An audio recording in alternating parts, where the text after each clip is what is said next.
guys, welcome back to my channel. I hope you've all had a great week. This is a super easy special effects makeup look. You can do this to scare your friends or for Halloween or just as a prank. I think it's really fun and really gruesome. Now, I hope you guys like this video. I love doing special effects videos, and if you want to see more of them, then just subscribe to my channel. I upload once a week, every Monday at 8:30 New Zealand time. So all you need for this tutorial is toilet tissue, liquid latex, some scab blood. This stuff is honestly amazing. Also some sponges, probably one or two, a white pencil eyeliner, and also a foundation which suits your skin tone. And you need a palette with at least a black, a red, some browns, greens, whites, and also like blues and purples in it as well. So let's get started. So what you'll need to make this look realistic is a thick peeler. So I'm putting that on my arm and kind of measuring it, and then using that white eyeliner to draw where I'm going to put the liquid latex and where the cut will be. And now you get some toilet tissue and rip it to size. I made it a little bit thicker, but you can always adjust it to the size of what you have drawn on your wrist.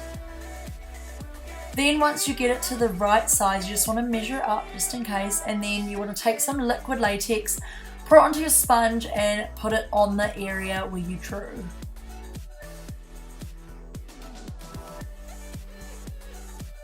Then you just want to stick that down.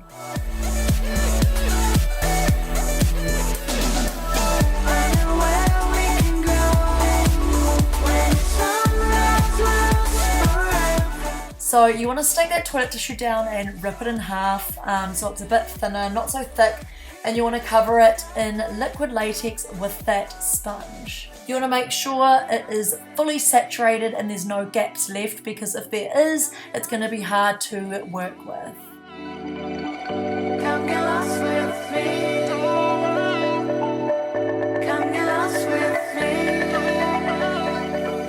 So to make sure it is dry, you want to wait at least 3 to 5 minutes, and you can touch it, and if it doesn't come off on your finger, it means it's dry.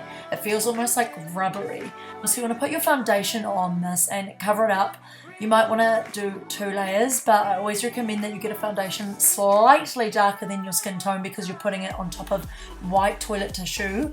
So you want to match your wrist as much as you can. As you can see here, mine was a little bit darker, because this is what I'd use if I'm fake tanning and I've got a little bit of fake tan on. So I blend it down my wrist. You don't want to use these scissors either, by the way, guys. You want to use little nail scissors, but I lost mine in our house move. So I'm using these big scissors, which didn't cut well at all, but at least it gave me a little incision. I try to work with these, but it's so much easier to use little sharp nail scissors. So I'm going to buy some of those. And as you can see here, I like struggle to cut. It doesn't cut your skin though, don't worry. The latex lifts up and it's so easy to cut. And I ended up ripping it downwards, which ended up looking more natural because it wasn't such a straight cut. And then you want to put some foundation on that flap on the inside and all around on that tissue where you can see any white areas.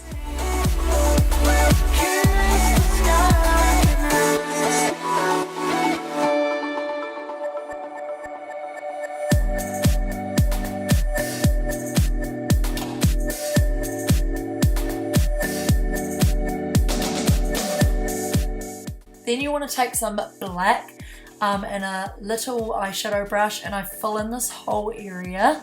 You can take a bigger eyeshadow brush if you want this to be done faster, but I don't know why, I always use little ones. And you want to put black all around those edges as well. This is going to create some depth to the wound. Now you want to take some red eyeshadow and fill that on top, just to give it some more dimension. And blood is super dark, especially in a fresh deep cut, so you want to make it look as dark as possible. But don't worry about this step too much, because later on we'll be filling it in with the little like arteries and scab blood anyway. Now you want to put red on top of that flap. This is going to look like the skin that has just been peeled off from the wound with the peeler. You also want to fill red in all around the edges as well. Oh, did you like my transition there? It's a peel. Anyway, now onto making like the arteries or veins or whatever they're called. I don't know the exact name, but I looked on like a picture on Google of wrist anatomy to see kind of what it looked like. These aren't bones, by the way, that I'm making. I know I've done like exposed arm bones and exposed hand bones before as a tutorial, but these are meant to be like, yeah, the veins or the little arteries, which is why I coloured them in red and pink. So the peeler didn't obviously get down to the bone, it got down to the vein artery. So what you're doing is rolling them up and covering them in liquid latex. I just work it in with my fingers as well, making sure to like mold it all in place and making sure it's like a little worm almost. And I made 3 of these all together.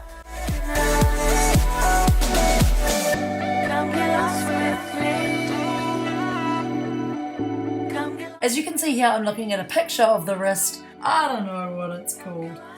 What I do is put liquid latex on the bottom of those and stick them in, making sure that you can't see where they end, and you want to like tuck them into the skin flaps really nicely. Now I'm taking some red and some pink and a little bit of hot pink, and I'm colouring in the ends of this and slowly working up. I don't fully cover the vein, I'll just call them veins from now on.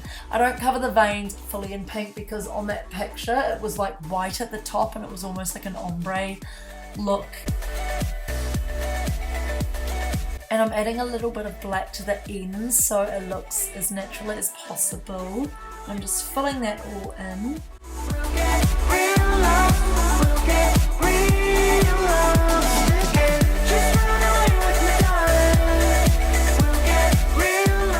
So now I'm taking some blues and some purples, and later on I add some greens.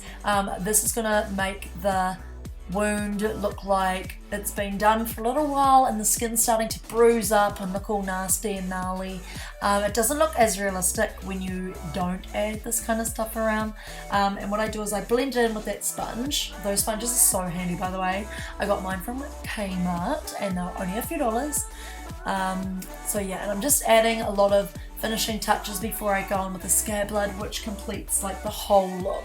I so recommend you guys go and buy some scare blood, because if you are doing like basic SFX cuts and wounds and stuff like that, it makes them look super realistic and gnarly, because it just looks like the blood's super dark and clumping up, and yeah. So yeah, I'm just adding a little bit of red and black and making that flap look super dark, and as you can see here, I make it look more realistic by adding black where the skin fold ends, and I'm just working my way up with the black.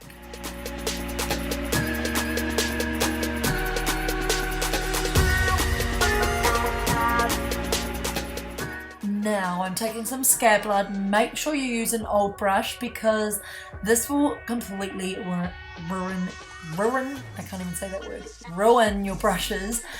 So I fill in between with big hunks of that scare blood, making sure to add a lot to the ends so you can't see them picking through, and a lot to the flaps on the side. Just really filling it up, making it look all gross. And I ended up adding it to the skin flap at the end as well.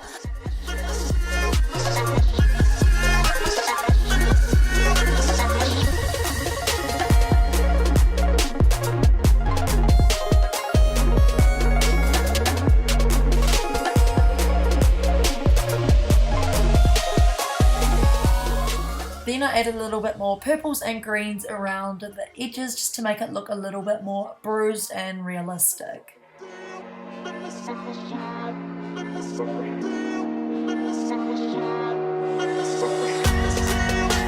So here's the finished look. Oh, I hate it when I peel it back like that. It looks creepy.